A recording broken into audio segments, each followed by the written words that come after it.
Hi everyone, I'm Maria Serwa. I'm so thrilled to be here with Lindsay Godwin and Molly McGuigan, two of the major organizers for our incredible WPEA World Positive Education Accelerator held last June in Dallas. This conversation today is our wrap-up of it's actually punctuating a moment in time when we're looking back at what the ripple effects have been since our time together in Dallas. And just as a reminder, when we were there for those 4 days, we had 800 people from around the world representing 34 countries gathered to activate positive education, dreaming and strategizing through the methodology of appreciative inquiry, gathered through the great sort of general vision of IPEN, the International Positive Education Network, the Cooper Ryder Center for Appreciative Inquiry here at Champlain College, where we are today, and funded by this beautiful seed money from the Stiller family.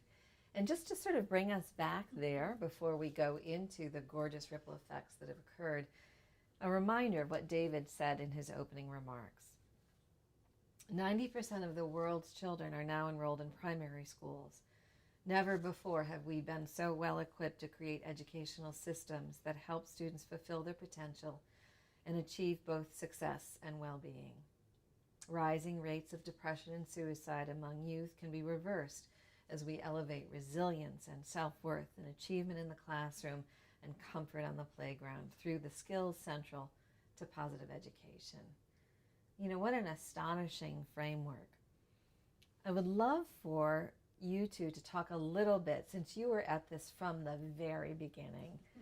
What were your hopes for this gathering, this 800 plus universe of souls and minds and hearts together in Dallas? What were your hopes? I think we came in with a lot of different hopes, besides working with amazing people like each other. That I think two of my biggest hopes going into the summit and planning of this event that was 2 years in the making of just planning and putting it together were to really shine a spotlight on the stories and the innovations and the practices that are happening in classrooms literally all over the world. Things that just go unsung and unspoken.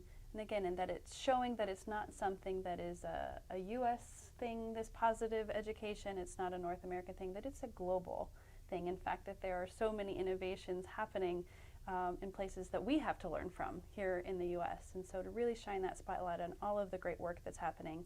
And also, I think second for me was to really show and to model appreciative inquiry as a process that people could then take back with them as a tool and a methodology as they continue to accelerate and bring positive education to life in their own schools and work.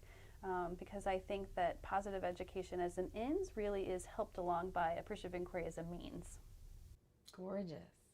Molly, what were you hoping for? We knew there was already a lot of great work that was happening around the globe, and I think our greatest hope was to bring those folks together, to give them a place to come and to learn from each other, and to maybe even feel a little less isolated in the work that they were doing.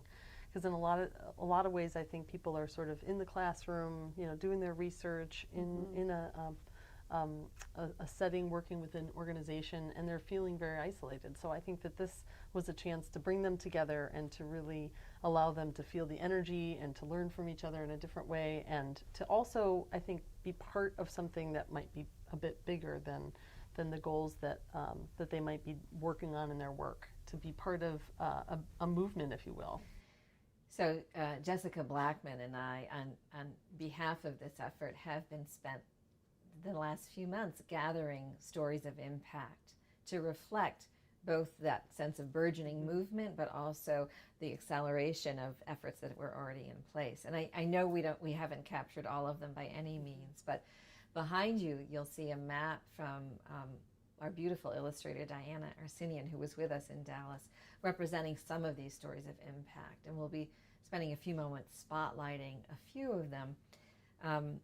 And one of the things that is astonishing to me as I've collected these stories has to do with a sense of the hope that is present throughout the globe now, both in larger systems that we'll talk about, like colleges and universities and cities even, and the hope that is existent now in classrooms.